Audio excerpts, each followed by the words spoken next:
Y mire, le agradezco a Fabricio Laruso, investigador de la Universidad Iberoamericana de León e integrante de la Plataforma por la Paz y la Justicia en Guanajuato, que nos acompaña hoy, justamente también para dar una opinión, para tener esta reacción ante el asesinato de Javier Barajas. Bienvenido. ¿Cómo estás, Fabricio? Cuéntanos, por favor, acerca de todo esto que se vive, los niveles de violencia en Guanajuato. Híjole, están desatados. ¿Qué es lo que está pasando en esta entidad? Pues muchas gracias, Magda y equipo. Pues sí, se está viviendo un periodo ya largo de por lo menos 3 años en que Guanajuato está en el primer lugar en términos de homicidios dolosos y culposos, pero en que también han subido las desapariciones de personas. Más de la mitad de las 2.550 personas desaparecidas a la fecha actual en Guanajuato han desaparecido en los últimos 3 años, mismos en que, sobre todo en el último año, se han dado hallazgos de fosas clandestinas masivas, pues perpetradas por grupos criminales, e incluso cerca del centro de las ciudades, como pasó en Salvatierra, en Acámbaro, en Moroleón, en Celaya, en fin, en casi 30 municipios del estado prácticamente hay presencia de fosas clandestinas. Y bueno, pues el asesinato de Francisco Javier llega en este contexto en que cada semana se da una búsqueda ciudadana y de las autoridades, Fiscalía, Comisión Nacional, Comisión Estatal de Búsqueda, en diferentes municipios.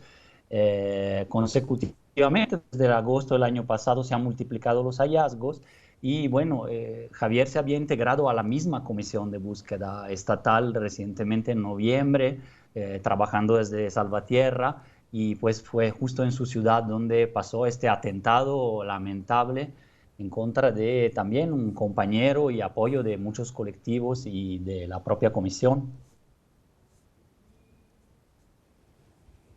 Hechos verdaderamente lamentables, Fabricio, pero dime una cosa, esta violencia está imparable. ¿Qué es lo que ha fallado para que verdaderamente pues den resultados las estrategias que se han implementado hasta este momento, inclusive la creación de la Guardia Nacional que pues tenía como origen la pacificación del país?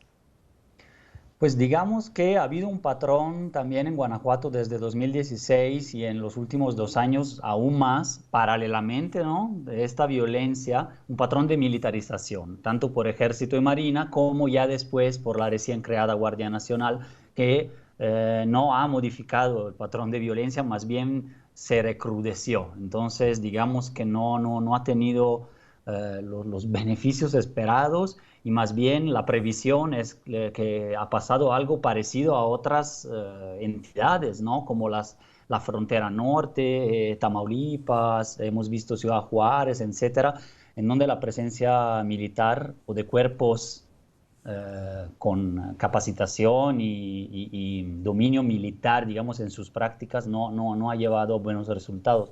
Por otro lado, sí prima un patrón de impunidad, ¿no?, sobre todo en las desapariciones, en los homicidios, pues Guanajuato tampoco luce por dar justicia, verdad y reparación, memoria a las víctimas, ¿no? Entonces, recientemente, pues las autoridades han encarado el problema, digamos, conforme ya iba explotando justamente la problemática desde 2019 muchísimo, y han sido reactivas en este sentido.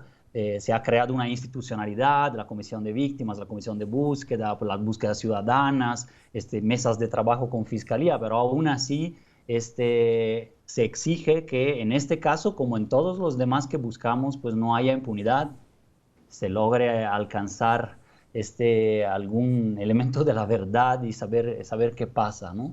Entonces, sí, así se hace un llamado. Hay varios comunicados que están saliendo de solidaridad y de apoyo para cobijar a la familia, en este caso, pero también a todas las familias en búsqueda, ¿no?, para que puedan seguir con su labor en plena seguridad y que sea garantizada tanto por la Federación como por el Estado en tema de justicia, seguridad, y que termine esa impunidad que permite la reproducción del crimen.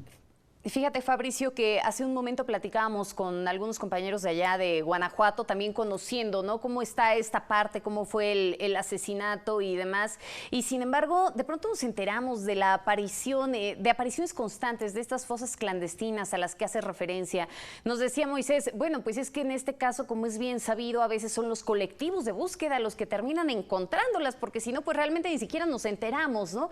¿Cómo es el trabajo de búsqueda que hoy se está realizando actualmente por parte de las autoridades? Y en el caso de los colectivos, ¿realmente tienen protección o los están dejando solos, Fabricio? Digamos que se ha ido creando una praxis, una práctica de las búsquedas, sobre todo a partir de agosto del año pasado. Todo es muy reciente, ¿no? No es que antes no se buscaba, antes ya los colectivos buscaban, hay colectivos históricos desde 2010, etcétera, pero realmente desde el 19, sobre todo en Irapuato como epicentro del dolor, realmente, Celaya, Salamanca, todo el corredor industrial, ¿no? Hasta León, los apaseos, pues empezaron búsquedas ciudadanas y ya después, desde agosto, coordinadas con la Comisión Estatal, la Comisión Nacional de Búsqueda, la Comisión de Víctimas, que también, claro, que da el apoyo logístico, la Fiscalía, etcétera, y han venido colaborando cada vez más realmente, pero también siguen búsquedas ciudadanas porque hay muchísimos puntos, ¿no?, que se tienen que explorar y los colectivos pues también tienen pues este apuro, esta sensación de que cada día que pasa pues la persona que están buscando está más lejos, ¿no? Y entonces se dan búsquedas ciudadanas incluso en condiciones de inseguridad. Las búsquedas son acompañadas por diferentes cuerpos de seguridad, aunque últimamente la Guardia Nacional ha dejado de cumplir con esa tarea y son las fuerzas estatales que acompañan o el ejército, etcétera. En cambio, se necesita mayor seguridad tanto en las búsquedas como, y es lo que se pide en algunos comunicados que van saliendo el día de hoy desde los colectivos, grupos acompañantes, etcétera, se pide también seguridad desde el nivel federal, ¿no? El mecanismo de protección a defensores de derechos humanos, una actuación expedita de la misma Fiscalía, la protección de derechos humanos en general, la Procuraduría Estatal, la Comisión Nacional. En fin, es un conjunto, una red de fuerzas que puede de alguna manera parar esto, ¿no? Ningún colectivo a solas o ninguna organización a sola o ninguna autoridad sola, creemos, ¿no? Puede detener esta violencia, sino toda la sociedad. Ya para que podamos finalizar, Fabricio, dime una cosa. Escuchamos el 8 de abril este informe de Alejandro Encinas. Nos presentaban ahí una serie de cifras y demás. Comentaban, por ejemplo, que de 2019 a 2020 los hallazgos de fosas habrían disminuido 33.05%. El hecho de las personas localizadas con vida, sin vida, la entrega de los cuerpos a los familiares y demás. ¿Qué nos dices de todo esto? ¿Cuadran las cifras con la realidad? Brevemente para que podamos concluir, Fabricio.